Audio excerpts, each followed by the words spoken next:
बेटा, ऐसे गुरु लोगों ने बताए, ऐसी स्वतंत्रता दे दी है, तुम्हारे निश्चयात्मक रूप से वो जो प्रकट हो जाएगा। ये तो उन लोगों ने रोचक वाणी बतलाया, यथार्थ नहीं है, काल्पनिक है, भ्रामक है, और ये जो है कि जीवों को बुलाने वाला है। सदगुरु श्री कबीर साहब अपने निर्णय से कहते हैं, अपरम परम। अब ये अपर कहिए दूसरा, उससे भी परे, माने चेतन के स्वरूप से परे क्या है? जड़ है। पृथ्वी जल अग्नि वायु आकाश। पृथ्वी जल अग्नि वायु परमाणु रूप है, आकाश शून्य रूप निराकार रूप है। ये जीव से भिन्न पृथक, ये जो परे, इनसे जीव के चेतनत्व का जो है मेल नहीं खाता। इनका गुण अलग, इनका रूप अलग, इनका आकार प्रकार अलग, इनका शक्ति अलग। अब चेतन भिन्न है, जड़ से चेतन की उत्पत्ति नहीं और चेतन से जड़ की उत्पत्ति नहीं। वास्तव में ये से चेतन परे है, उसका रूप तो ज्ञानी रूप है, अन्य पांच तत्व रूप तो नहीं है, पांच तत्वों के विषय रूप भी नहीं है। मगु कहिए मार्ग, तो मार्ग ज्ञान मार्ग विवेक मार्ग अलग है। सब जीव तो जो है कि पंच विषयों में रंगे हुए हैं, दृश्य रंग में, और जो है कि ज्ञान का विवेक के रंग में रंगने वाले कोई बिरले ही हैं। आगे विवेक से जो है कि जो चेतन का निश्चय करेंगे, उसके आगे तो जो है कि रूप निरूप, दृश्य रूप और अदृश्य रूप, ये दोनों भी नहीं। चित्त बुद्धि मन अहंकार सूक्ष्म रूप है, विषय भी सूक्ष्म रूप है, और आकाश निरूप है, अदृश्य रूप है। तब ये जिसके जिधर भावना लगती है विषयों में, उस भावना के अनुसार चित्त चतुष्टय में टिका लेते हैं। परंतु ये चारों को चलाने वाला, सब भावनाओं को लेने वाला चैतन्य दृष्टा साथी उससे भिन्न है। अब सत्य तो चेतन ही है, बाकी और सब जितने भास है, अध्यास है, अनुमान कल्पना है, वो उससे भिन्न और बंधन कारक है। जड़ के जितने मानंदी है सब बंधन कारक है। बहुत ध्यान करके खोजी करने वालों ने तो ध्यान में आया नहीं। तो ध्यान में कैसे आए? जब तक जो है कि अपने स्वरूप का ज्ञान न हो। स्वरूप का ज्ञान हो तो स्वरूप से जितने पृथक है वो जीव को जो है कि बांधने वाले हैं, बुलाने वाले हैं, भटकाने वाले हैं, अटकाने वाले हैं, ये समझ में आवे। अब यहाँ जो है कि ध्यान करना तो जो है कि अपने गुण लक्षण के तरफ में चाहिए, किस ओर से जो हमारा वृत्ति विचलित होती है उसको त्यागना, और जो है कि जिधर वृत्ति जो है कि एकाग्र रहती है, स्थिर रहती है, उधर उसके ओर लगाना। कोई पदार्थ प्राप्ति करने के लिए खोजना नहीं है अपने अंतर में। तो हाँ, वर्तमान में जीव को जो है कि विघ्न बाधा, रुकावट और जो बंधन कारक हो रहा है, उधर मनोदृष्टा, चित्त दृष्टा, बुद्धि दृष्टा, अहम दृष्टा होना। अब इस तरह से जो है कि सब ओर के विकारों से, मिथ्या मानंद से अपने को बचाना। उसके संख्या नहीं आता है, माने किसके संख्या नहीं आता है? इच्छाओं की, वासनाओं की, चाहनाओं की, मानंदियों की, कल्पनाओं की संख्या में नहीं आता है। अब चेतन असंख्य है तो उसको चेतन जीवों की गणना भी नहीं होती है। और जो है कि अब यहाँ चेतन अपने तो एक ही है, असंख्य असंख्य चेतन जो है कि अपने भीतर भरा हुआ नहीं है। अपना स्वरूप तो एक अखंड है, नित्य है, सत्य है। उसके जो है कि करके अब वहाँ संख्या तीत की जो है कि मिथ्या मानंदी नहीं करना, अनंत बाणी जाल खानी जाल के ओर से जो है कि अपने विलग करना, हटाना। ऐसे परीक्षक दृष्टा साक्षी बन के अपने सर्व विकारों को त्याग करेंगे तो अपने स्वरूप स्थिति होगा। छुटकारा होगा, यही जो है करने से मनुष्य जीवन में उद्धार होगा। तो ऐसी जो है कि जिज्ञासु जनों को बनाना चाहिए, ये भाव इसमें दर्शाए हैं। मानुष जन्म चूके अपराधी, ये तन केर बहुत हैं साजी चौपाई एक।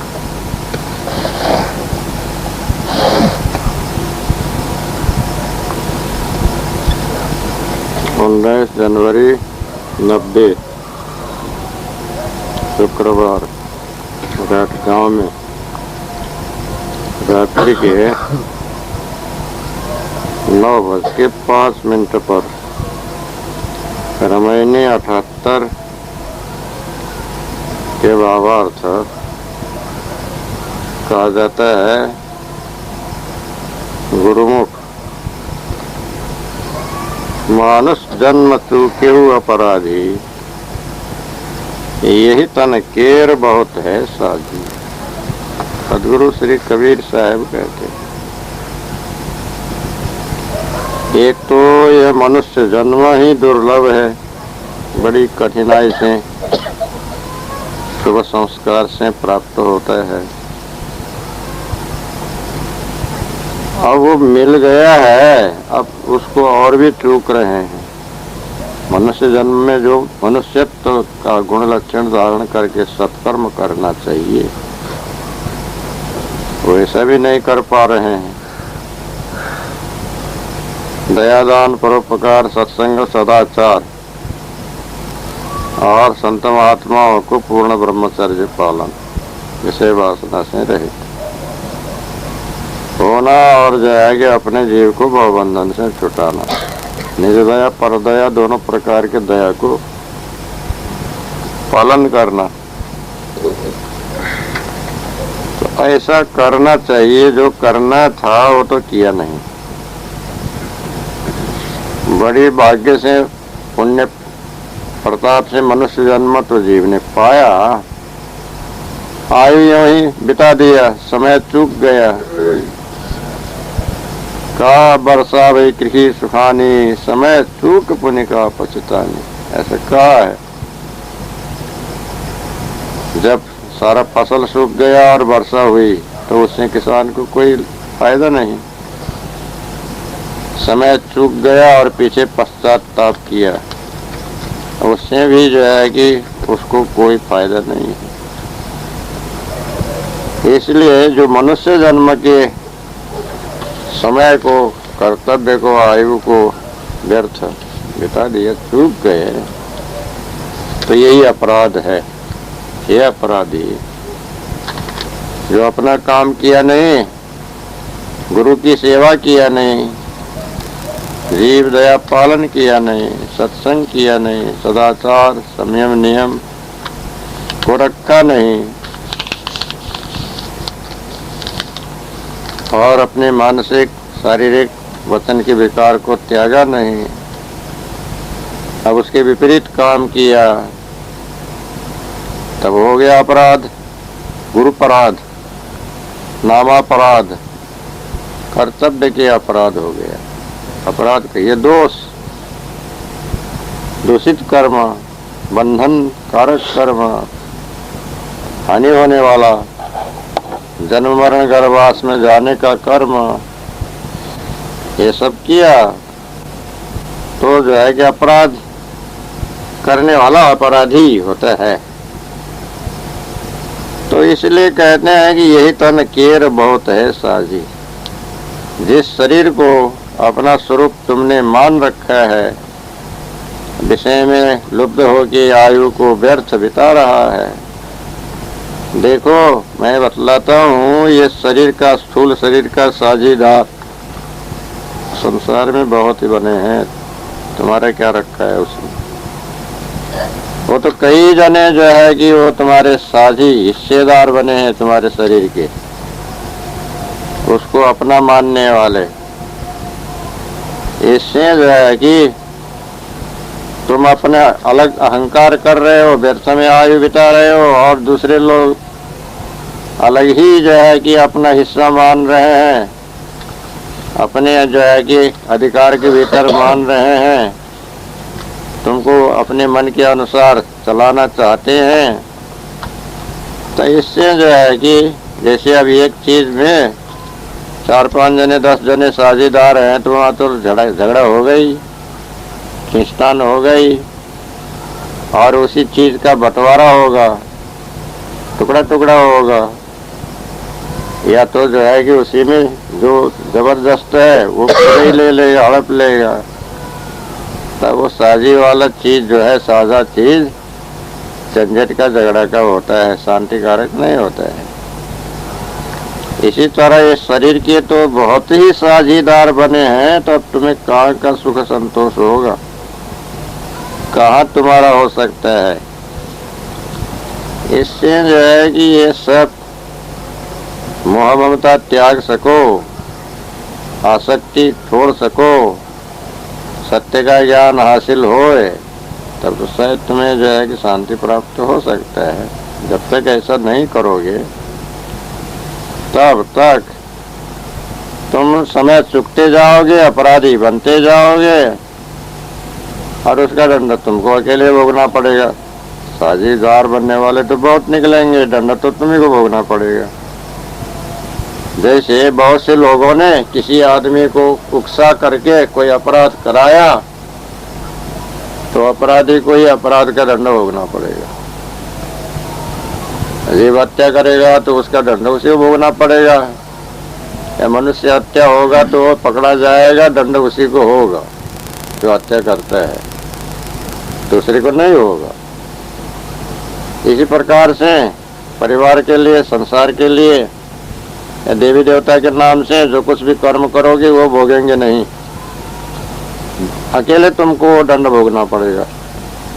सबका जो है कि इस ऐसा समझ करके अपने आप को कर्म से बचाओ।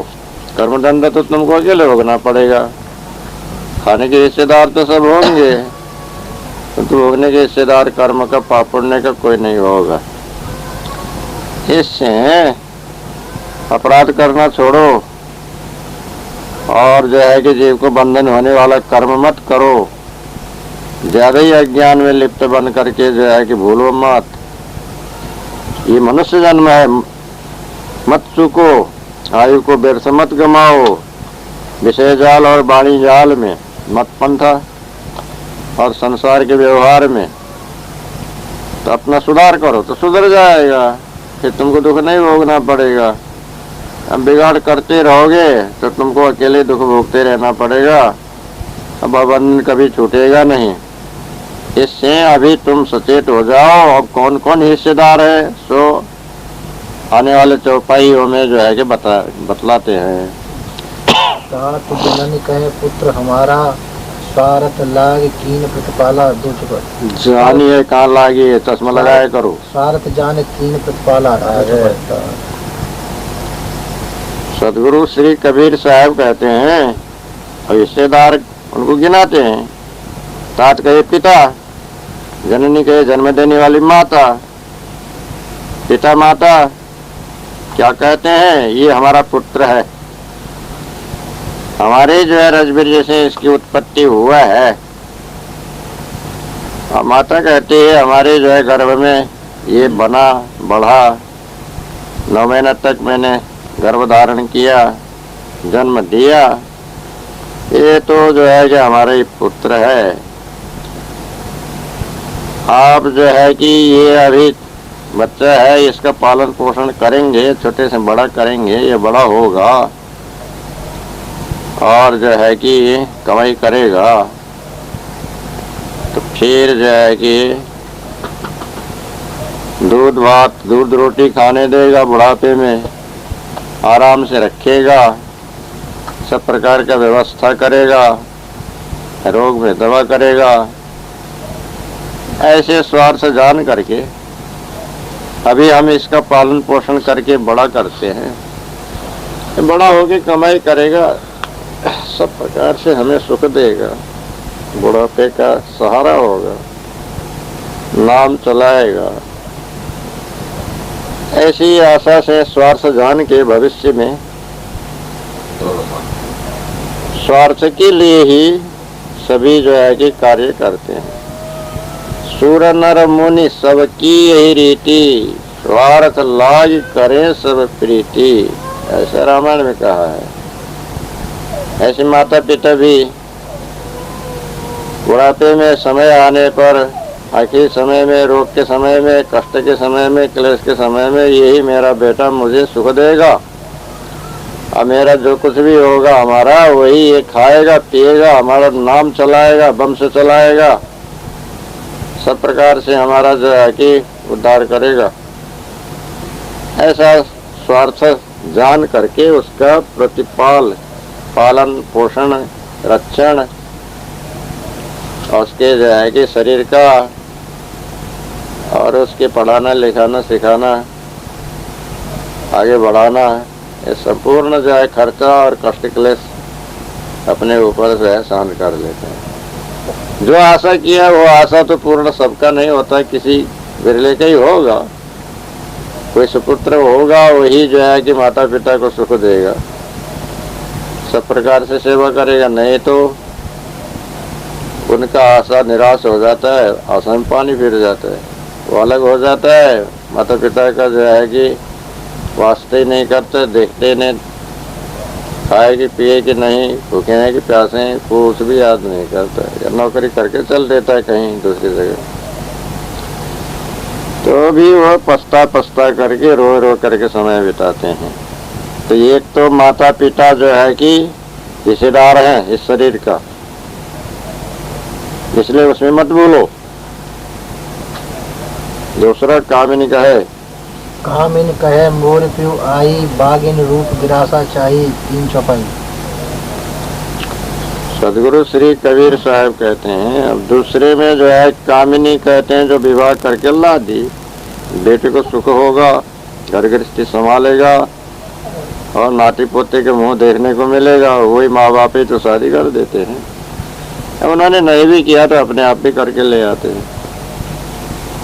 तो अब वो कामिनी कहिए जो स्त्री है, विवाह करके लाई गई स्त्री कहती है, ये तो मेरे पियु पति हैं, इन्होंने सबके बीच में पानी ग्रहण करके, पंचों के बीच में हाथ पकड़ करके जो है कि शादी करके लाए हैं। ये मेरे पति हैं, भर्ता माने सब प्रकार के भरण पोषण, खिलाना पिलाना, कपड़े लत्ते गहने सब देने का इनका सब जिम्मेवारी है, जिंदगी भर निर्वाह करने की। अब जो है कि ये नहीं करेगा तो कौन करेगा? हमारा पालन पोषण नहीं करना था और हमारी इच्छा पूर्ण करना नहीं था, तो इसने क्यों शादी करके लाया? अब कोई अच्छी जो है कि स्वभाव वाली स्त्रियां तो भाग्य से ही मिलेगी, नहीं तो ज्यादा जो है कि झगड़ा झंझट करने वाली मिल जाती है। तो वो जो भक्ति जगती रहती है, काम बेकाम की बातें सुनाती रहती है, तो पति कितनी परेशान होके आता है काम धाम करके, और भी उसको ये नहीं वो नहीं 10 बात सुना करके और उसके जो है कि मति बुद्धि जो है बिगाड़ देती है या रुला देती है, परेशान करती है। तो बाघिनी रूप गिरासा चाहिए। जब नाराज हो जाती है तो जैसा बाघिनी भूखी जंगल की मुंह फाड़ के हाँ करके चली आती है खाने के लिए। खुराक को जो है किसी आदमी को देखा या किसी भी जानवर को देखा, दौड़ पड़ती है, छलांग मारती है। ऐसे ही जहाँ झगड़ा झंझट होता है, क्रोधी स्त्री है, वहाँ भी वही काम करती है। कबीर साहब ने देखा इसलिए बतलाया। तो गिरासा चाहिए माने खूब पकड़ के उसको खा ही लेना चाहती है, प्राणी हरण करना चाहती है, ग्रास न चाहती है। उसके जो है कि कहे अनुसार खर्च पूरा करते रहो, कपड़े लत्ते गहने पूरा करते रहो, तब तो खुश होती है। अब उसने जो मांगा सो नहीं दिए हो तब नाराज हो जाती है। और रोने धोने भी लग जाती है, अपना दुर्दशा कोप भवन में चली जाती है, सारा काम छोड़ देती है। अब क्रोध में आया तो जो है कि क्रोधी स्त्रियां तो बस भयंकर रूप धारण कर लेती है, ग्रासना ही चाहती है। तो इसलिए वो कहती है कि ये हमारा हिस्सेदार है, इसने क्यों शादी की। तब दूसरा उसका जैसा स्वभाव है तैसा जो है कि उसको अधीन की रहती है। कोई भी स्त्री जो है कि वो जो पति को अपना दास ही बनाना चाहती है। पति तो नहीं है, नाम का पति तो है, परंतु जो है कि कृत दास कहते खरीदा हुआ नौकर। जो उसने हुक्म किया उसको करना चाहिए। बैठ के तो बैठ, उठ के तो उठ, जा ये ले आ तो जा ले आओ, खा के तो खाए। अब ये काम करना है पहले तो कर दो तो खुश रहेगी। अगर उसके कहे में जो है कि इनकार करो, कुछ बताओ, उसके कहे अनुसार खर्च न करो, तो वही होता है कलह, झंझट, झगड़ा। फिर एक दो बच्चे होने के बाद में फिर पालन पोषण सारा काम करना है, खर्च बढ़ता है, कमाई कम है, पूरा कर नहीं सकता। तो अगर जो है कि वो पति भी जो है कि निर्बुद्धि हुआ, कहीं जुआ खेलने वाला हुआ, कहीं शराब पीने वाला, कहीं जो है बीड़ी सिगरेट तम्बाकू फालतू खर्च करने वाला हुआ, तो फिर वहाँ क्या देखना है। वहाँ तो अशांति का अशांति, झगड़ा झंझट के झंझट। सज्जन भक्त है स्त्री पुरुष तब तो वहाँ झगड़ा नहीं होगा, थोड़ा थोड़ा कहासुनी होकर समझौता कर लेंगे, शांति से अपना काम चला लेंगे। सब तो भक्त नहीं होते हैं ना, भक्त तो थोड़े ऐसे होते हैं। अभक्त का भरमार है, तो वहाँ जो है कि सब अशांति अशांति में जीवन बीत जाता है। ये दूसरा जो है कि हिस्सेदार, प्रधान हिस्सेदार स्त्री बनती है। अब तीसरा सुत कलत्र, सुत कलत्र रहे लो लाई, यम की नाई रहे मुखबाई चा छुपाई। सदगुरु श्री कबीर साहब कहते हैं, सुत कहते हैं पुत्र को, कलत्र स्त्री को ही कहते हैं। जब लड़के का भी ब्याह कर देते तो बहू आती है। स्त्री और पुत्र पुत्री बहू आदि सब, इससे धन मिलेगा, इससे कोई जमीन जायदाद मिलेगा, कपड़े मिलेंगे, गहने मिलेंगे, कुछ न कुछ मिलेगा। ये बूढ़े के पास बहुत है।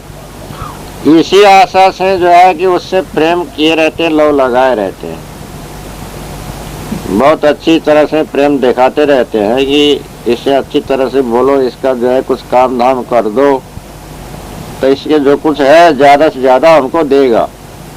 इस आशा से पुत्र, बहू और कलत्र स्त्री का ही नाम है। स्त्री ये लव प्रीति लगाए रहते हैं, तब इनका अंदर में यम की नाई रहे मुखबाई। जैसे यमराज या कसाई या जो है बाघ मुख खोले रहते हैं, कोई आवे तो पकड़ के खाएं, वैसे ही यमराज के शरीर ही इनका अंदर का मुख, मन का मुख खूब खुला रहता है। कब इसको जो है कि इससे कुछ ले और कब इसको खाएं पिए, स्वार्थ सिद्ध करे, ज्यादा से ज्यादा अपने जो है कि हिस्सा में आवे, उसको रिजा करके यार जो है कि छिपाया हो तो कहीं चोरी करके ले लेते हैं, कहीं दबा करके ले लेते हैं, कहीं धोखा दे के ले लेते हैं, कहीं किसी भी जिस किसी तरह से भी जो है कि बूढ़े के अधिकार से छीन करके अपने अधिकार में कर लेते हैं। रुपया पैसा जमीन जायज घर द्वार जो कुछ भी है। तो यम कहते हैं काल या यमराज। अब बाहर का यमराज तो जो है कोई देखा नहीं है, जैसे ठग होते हैं या काल होते हैं, धोखेबाज होते हैं, वैसे ही या मृत्यु के समान अचानक में जो है कि आकर के शरीर को नाश कर देती, उसी प्रकार अचानक में आकर के जो है कि ये सब लेके चले जाते हैं जो कुछ उनके हाथ में आता है। सो तब मन के जो है कि अंतस्करण के मुख को खोले रहते हैं, और बाहर के मुख को भी खोले रहते हैं। बाबा हमको ज्यादा देना, हमको ज्यादा देना, ऐसा बोलते ही रहते हैं। तो ऐसी ऐसी जो है कि भावना करके ये जो बोले बुलाए रहते हैं। अब यही बात जो है कि मत पंथा में चेले चाली लोग भी करते ही रहते हैं। तो ये हुई जो है कि तीसरे हिस्सेदार शरीर के, धन संपत्ति के। और काग गिद्ध दो मरण विचारें, सीकर स्वान दो पंथ निहारें, पांचों पढ़े। सदगुरु श्री कबीर साहब कहते हैं, मरघट में कौवे बैठे रहते हैं, गिद्ध बैठे रहते हैं, कब मुर्दे लाएंगे, कब मर जाएंगे, मुर्दे लाएंगे या फेंकेंगे तो हम उनको नोच के खाएं। ऐसे जो है कि काग और गिद्ध मनुष्य की मृत्यु के जो है कि सोचते हैं। सीकर, सियार, श्वान, कुत्ते भी शमशान में रहने वाले रास्ता देखते रहते हैं, कब मुर्दे खाने को मिले, कब लोग छोड़ के जावें, कब थोड़ा थोड़ा गाड़ के छोड़ें, आधा जला हुआ फेंक के जावें तो उनको हम नोच के खाएं। ऐसे वो भी रास्ता देखते रहते हैं। इसी प्रकार से काग के समान स्वभाव वाले पंडित लोग और गिद्ध के समान स्वभाव वाले पुरोहित लोग, कब धनी यजमान मरेगा तो हम उसके जो है कि दान दक्षिणा ले पाएंगे मृत्यु समय का। ये दोनों जो है रास्ता देखते रहते हैं, कहते भी हैं धनी यजमान मरे तो हमको बहुत दान दक्षिणा मिले, और इस बातचीत में भी बोलते हैं, रास्ता भी देखते रहते हैं। कौवे के समान जो है कि बोलते रहने वाले पंडित लोग को काग कहते हैं। गिद्ध दृष्टि खूब जो है कि गहरी दृष्टि लाने वाले पुरोहितों को गिद्ध कहते हैं। ये दोनों अपने अपने जगह में बैठ के रास्ता देखते रहते हैं, धनी कब मरेगा, कब हमको जो है कि ज्यादा से ज्यादा दान मिलेगा, उससे जो है कि हम खाएंगे कुछ दिन तक। सीकर, सियार को कहते हैं। सियार पंडित लोग हैं, होशियार, खूब जो है कि वाणी को, शास्त्रों के पुराणों के वाणी को बहुत बड़ा चढ़ा करके जो है कि बतलाने वाले हैं। श्वान कहिए स्वांगधारी वेश बनाने वाले, बनावटी वेश बना करके बैठे, षडदर्शनी वेश वाले, और श्वान के समान स्वांग बना करके जो है कि घूमते फिरते बैठते हैं। दोनों रास्ता देखते रहते हैं, अबोध अनजान।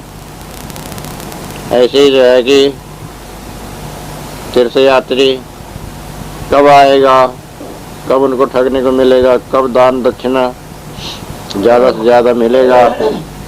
घाट में रहने वाले पंडित पुजारी लोग, और जो है कि होशियार पंडित, और जो है कि स्वांगधारी वेश बनाने वाले, वेश के जो है कि स्वांगी लोग अपने अपने जगह में, तीर्थ में, और कहीं जो है कि देवालय में, मठ मंदिर आश्रम में रास्ता देखते रहते हैं। अब ऐसे अबोध अज्ञानी तो बहुत संसार में वो जाते रहते हैं, उनको बुलाते रहते हैं, आशा भरोसा देते रहते हैं, ठगते रहते हैं।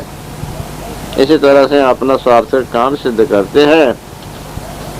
तो ये भावबंधन संसार में जो है कि हो रहा है। इसी में जो है कि चुकता जाता है समय, और जो है कर्म करके बंधन में और बंधता जाता है। इसके सावधानी करो, समझो, और ये जाल में मत पड़ो। अग्नि कहे मैं ईतन जारो, पानी कहे मैं जरत उबारो, छह छपाई। सदगुरु श्री कबीर साहब कहते हैं, अब यहाँ तक तो जीवित प्राणियों का वर्णन किए, अब जड़ पदार्थों का जो है कि उपमा दे के बतला रहे हैं। अग्नि में जानने की शक्ति नहीं है, अब पानी में भी जानने की शक्ति, ज्ञान शक्ति नहीं है, और पवन में नहीं है, पृथ्वी में नहीं है, आकाश में नहीं है।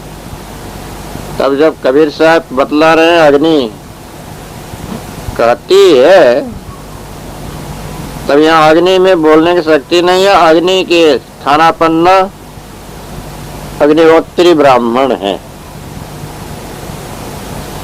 जैसे अब यहाँ व्यवहार में साग सब्जी कोई लाता है तो उस आदमी का नाम नहीं, साग वाले सब्जी वाले न कह करके जो कोई चीज दिखता है तो उसी का नाम लेके पुकारते हैं। अमरूद लाता है तो अमरूद करके नाम लेते हैं, अमरूद तो नहीं बोलता है, लाने वाला बोलेगा। कहीं जो है कि रिक्शा वाले को बुलाना होगा, हे रिक्शा कहेंगे तो रिक्शा तो क्या बोलेगा, रिक्शा वाला बोलता है। ऐसे ही अग्नि नाम कहने से अग्नि का पूजा करने वाले, होम हवन करने वाले, त्रिकाल में अग्नि की जो है कि होम करते हैं, पूजा करते हैं, वही अग्निहोत्री कहते हैं। मैं ही तन जानम, अब शरीर छूटने पर तो जो है कि अग्नि में जला दिए तो जल ही जाता है। अब वो मनुष्य कहते हैं कि मैं जो है कि इनके क्रियाकर्म करूंगा, चिता बनाऊंगा और उसमें ले जा करके दाह कर्म करूंगा।